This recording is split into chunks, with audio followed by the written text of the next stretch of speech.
보험 계약을 체결한 후 계약자가 보험회사에게 알려야 할 의무, 즉 통지 의무는 보험 계약을 체결할 때 보험회사에게 알려야 할 의무, 즉 고지 의무와는 전혀 다르다. 고지 의무는 계약을 체결할 때 청약서에 기재된 보험회사의 질문 사항에 대하여 계약자 또는 피보험자가 알고 있는 사항을 보험회사에게 사실대로 알려야 할 의무이고, 통지 의무는 계약을 체결한 후에 피보험자의 직업 또는 직무가 위험직업, 위험직무로 변경되거나 오토바이를 직접 탈 경우 그러한 사실을 보험회사에게 지체 없이 알려야 할 의무이다. 예를 들어 계약을 체결할 때에는 피보험자의 직업이 상해급수 1급인 사무직 회사원이었는데 계약을 체결한 후 상해급수 3급인 영업용 택시 운전기사로 직업이 변경된 경우 지체 없이 보험회사에 통지하여야 한다. 자동차 보험 가입 당시에는 자동차를 출퇴근용으로만 사용하였으나 가입 후 회사 업무용으로 사용하거나 자동차에 휘발유, 신나 등 인화성 물질을 싣고 운행하는 때에는 그러한 사실을 보험회사에게 지체 없이 통지하여야 한다. 통지 방법은 반드시 서면으로 하기 바란다. 구두로 통지하였다가 훗날 보험회사가 통지받은 사실이 없다면서 계약을 해지하거나 보험금을 삭감, 지급하면 황당한 일이 벌어지기 때문이다. 직업, 직무의 변경 및 오토바이 사용에 대한 통지 의무는 손해보험회사에서 판매하는 인보험에만 있고 생명보험에는 존재하지 않는다. 생명보험은 계약자의 주소가 변경되었거나 연락처가 변경된 경우에만 통지 의무가 있다. 손해보험에서 통지 의무를 이행하지 아니한 계약자는 보험금 부지급, 감액지급, 계약 해지 등의 불이익을 당할 수 있으므로 유의해야 한다.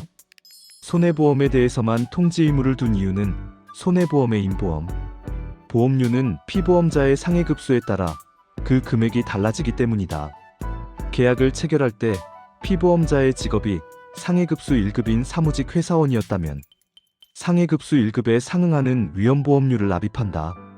하지만 계약 체결 후 상해급수 3급인 건설 현장 인부로 직업이 변경되었다면 상해급수 3급에 상응하는 보험료를 납입해야 하는데, 계약자들이 변경 사실을 통보해주지 않는 한 보험회사는 수많은 피보험자의 직업 변경 사실을 도저히 알 수 없다. 그래서 손해보험만 통지 의무를 둔 것이다.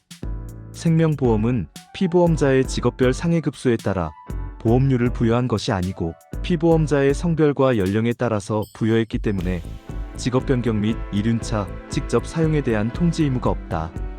손해보험을 가입한 후 피보험자의 직업이나 직무가 변경된 때 또는 이륜자동차를 직접 사용하게 된 때 계약자가 그러한 사실을 보험회사에게 통지하면 보험회사는 증가된 위험만큼 추가 보험료를 징수하거나 보험계약을 해지할 수 있다.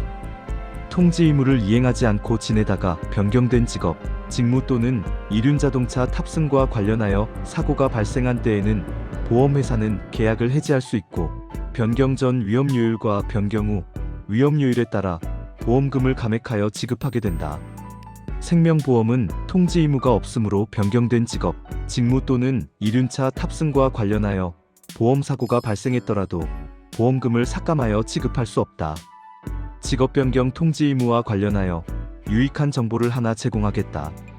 장담하건대 대한민국 보험 역사 70년 동안 계약자에게 이러한 정보를 제공해준 사람과 책은 필자와 이 책 외에는 이 땅에 없었다. 필자가 고맙지 아니한가. 유익한 정보란 이런 것이다. 보험계약을 체결할 당시에는 피보험자의 직업이 상해급수 3급인 영업용 택시기사였다.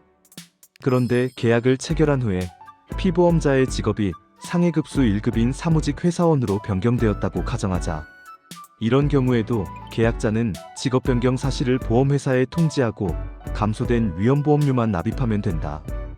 하지만 계약자가 그러한 사실을 알지 못하여 통지하지 않고 지내다가 피보험자가 사고를 당하여 사망 또는 장애를 입은 때에는 보험료를 더 낸 만큼 보험금도 더 받아야 한다는 사실이다. 직업 변경 후 피보험자의 위험은 감소하였으나 여전히 높은 위험보험료를 납입해왔기 때문이다. 보험회사는 위험이 증가한 것에 대해서는 철저하게 보험금을 삭감하여 지급하지만 위험이 감소한 것에 대해서는 절대로 보험금을 증액하여 지급하지 않는다. 때문에 내가 먼저 알고 더 달라고 청구해야 한다. 잊지 말고 기억하기 바란다.